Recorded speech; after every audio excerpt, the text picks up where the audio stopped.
오늘 말씀은 지어진 배경에 대해서는 확실히 밝혀지진 않았지만 오늘 본문에 나타난 어떤 축제적인 분위기 그리고 영광의 왕이신 하나님께서 입성하시는 그런 내용으로 볼 때에 이것은 표제가 다윗의 시라고 이렇게 기록되어져 있습니다.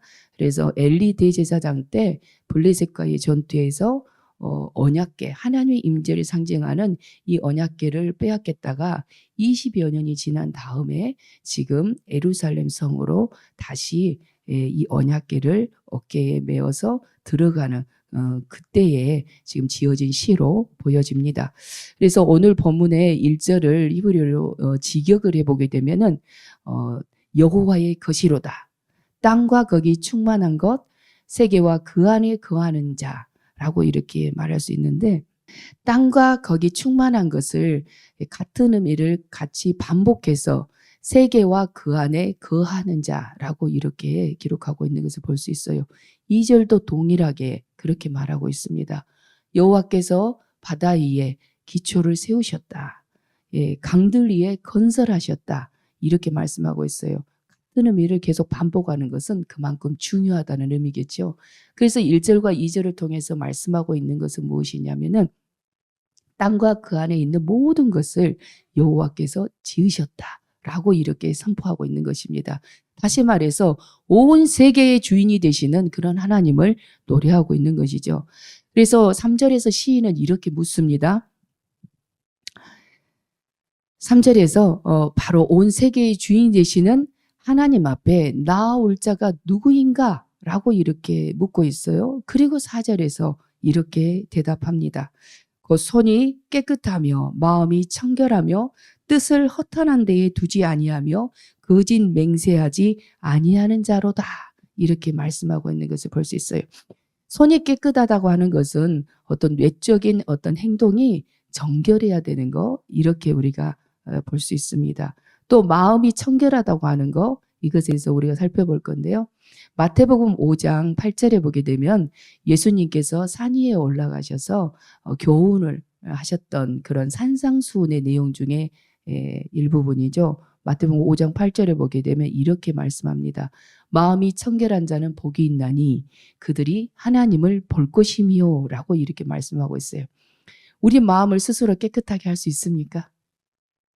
어떠십니까? 잔잔한 것 같지만 이 처음에는 그냥 구종물이 싹 올라오는 것이 우리의 내면인데 우리 스스로 깨끗하게 할 수 있습니까? 스스로 우리는 깨끗하게 할 수 없어요. 성령으로만 우리의 마음을 새롭게 할 수 있는 줄로 믿습니다. 우리 요한일서 3장 15절 한번 말씀을 한번 읽어보도록 하겠습니다.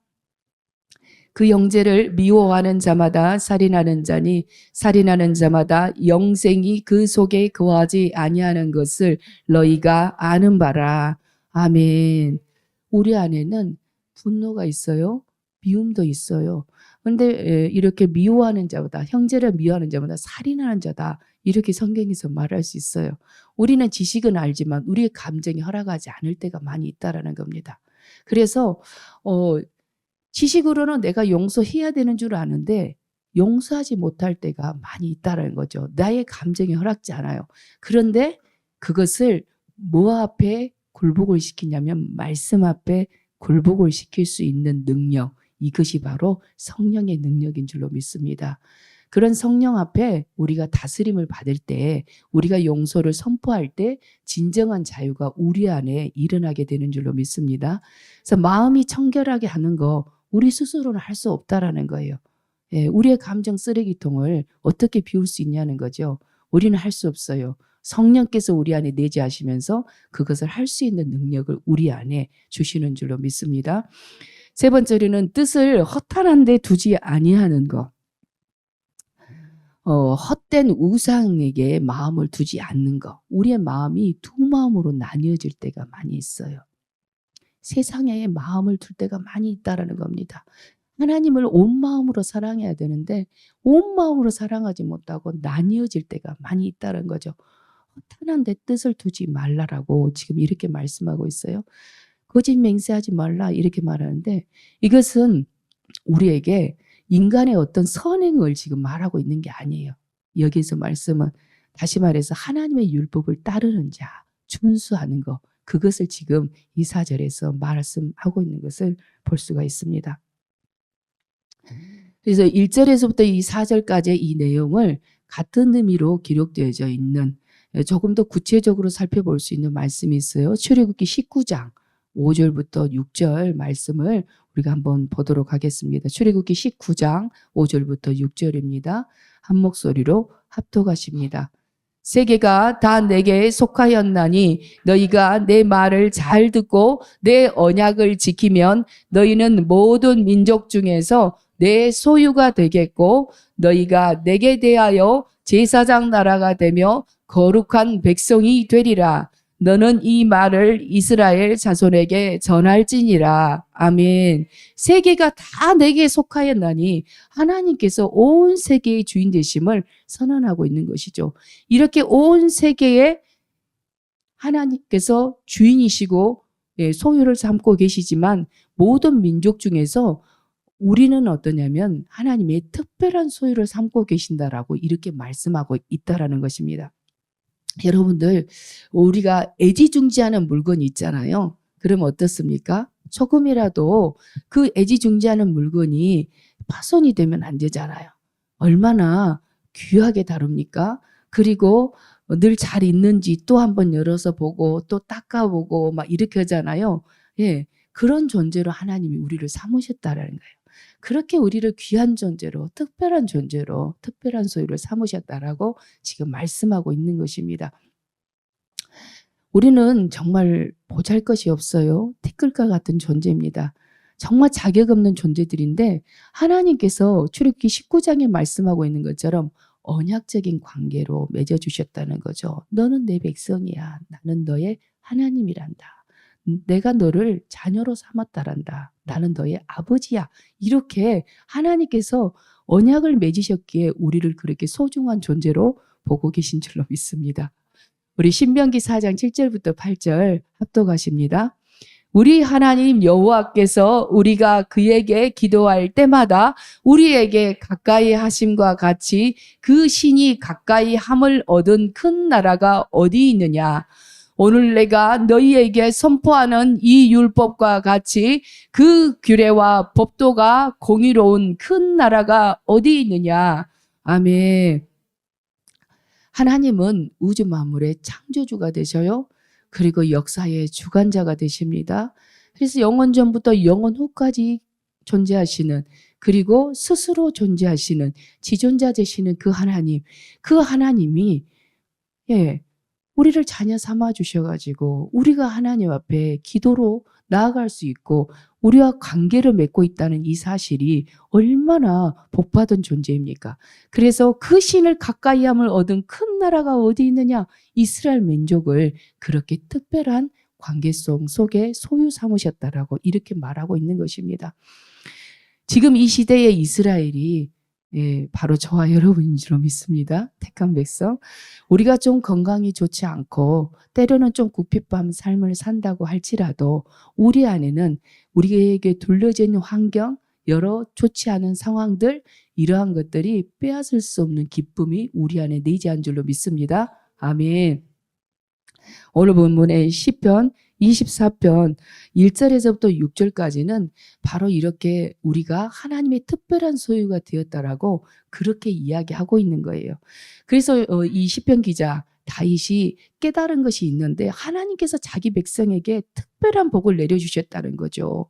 여호와를 찾는 족속, 그리고 야곱의 하나님의 그 얼굴을 구하는 자, 그들은 정말 하나님께 복받은 자들이다, 이렇게 말하고 있는 것이 바로 6절까지에 있는 내용입니다.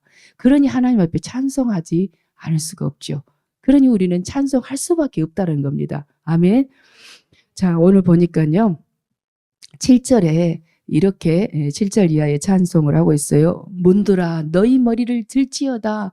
하나님의 그 임재를 상징하는 이 언약궤를 제사장들이 메고 예루살렘 성에 들어옵니다. 예루살렘 성에는 많은 이스라엘 백성들이 있습니다.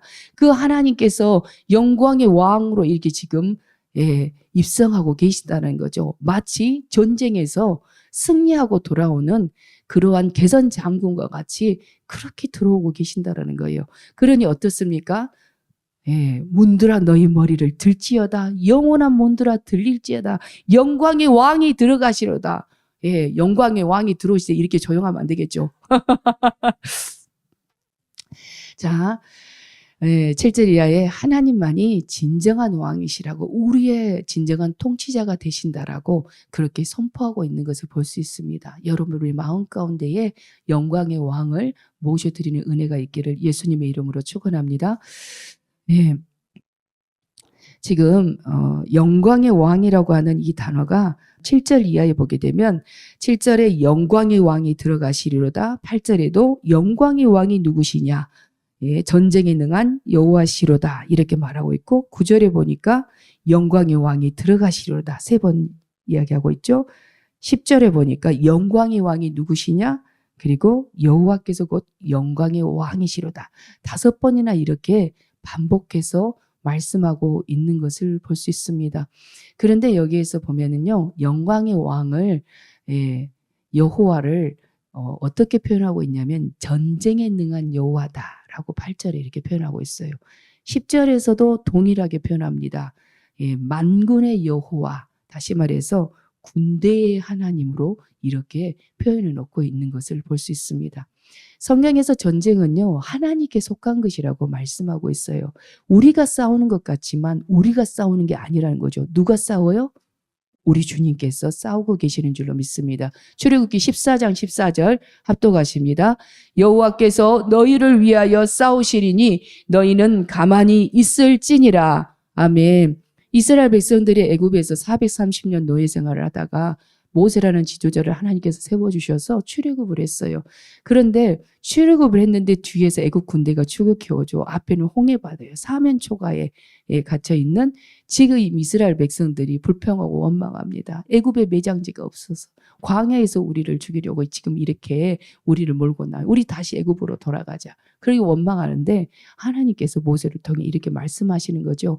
여호와께서 너희를 위하여 싸우시리니 너희는 가만히 있을지니라. 아멘. 바로 저와 여러분에게 주시는 메시지인 줄로 믿습니다. 말씀을 정리합니다. 온 세계의 주인이신 하나님께서 우리를 특별한 소유를 삼으셨다고 말씀하셔요. 그리고 그 거룩한 성전에 들어갈 자, 예배드릴 자가 누구인가라고 묻고 있어요. 바로 하나님의 말씀 앞에 굴복하는 자. 그런 자, 성령 받은 자가 하나님 앞에 예배할 수 있다라고 지금 그렇게 말씀하고 있습니다. 그렇기 때문에 우리는 찬송해야 합니다. 우리는 이렇게 복받은 인생인 줄로 믿습니다. 이 땅의 삶은 넉넉하지 않습니다. 예, 영적 전쟁터에서 우리는 살아가고 있는 것이죠. 세상의 임금인 이 마귀가 예수 믿는 하나님의 사람들을 가만히 내버려 두지 않아요. 그래서 베드로전서 5장 8절에 보면 근신하라 깨어라 너희 대적 마귀가 우는 사자같이 두루 삼킬 자를 찾고 있나니 이렇게 말씀하셔요. 우는 사자, 배고픈 사자가 삼킬 것을 찾고 있다라는 겁니다. 예. 그래서 우리에게는 영적인 씨름이 이 땅에서 계속 되어지고 있다라는 것이죠. 그렇지만 전쟁은 누구에게 속한 것? 하나님께 속한 거. 하나님께서 친히 싸우신다는 사실입니다. 그래서 늘 승리하시는 여호와 니시의 깃발을 여러분의 삶 속에 꽂는 그런 은혜가 있기를 예수님의 이름으로 축원합니다.